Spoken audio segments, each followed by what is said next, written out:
Jamie, I grew up in South Central Los Angeles, and I had a very close friend. Let's call him Paul. I met him in the second grade. We had common interests. He loved sports. I love sports, except he was a gifted athlete. I was not.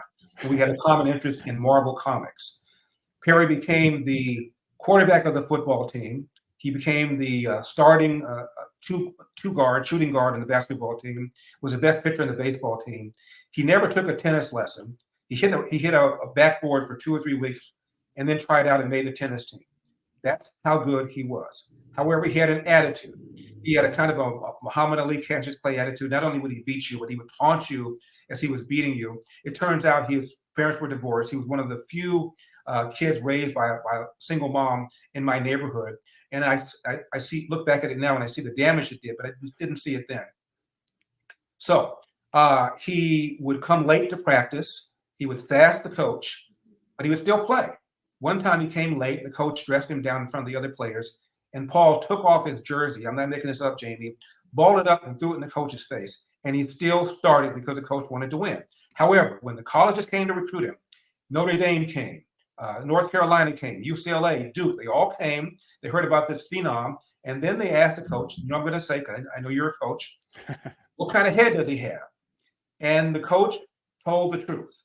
He was a coach killer. He didn't do what he's told. He'll undermine the morale. Bye-bye Notre Dame. Bye-bye UCLA.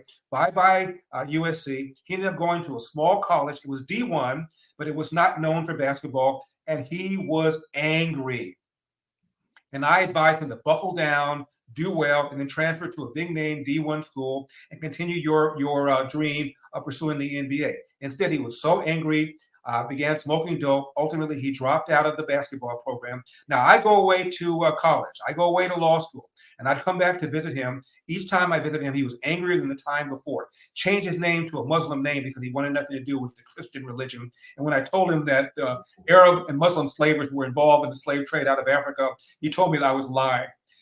And we had this huge argument because he was talking about how systemic racism was holding Black people back. I said, dude, you and I grew up 6 blocks away from each other, went to the same school, had the same teachers, took the same classes. How come I'm successful and you're not? You are making an excuse. Look in the freaking mirror and take responsibility.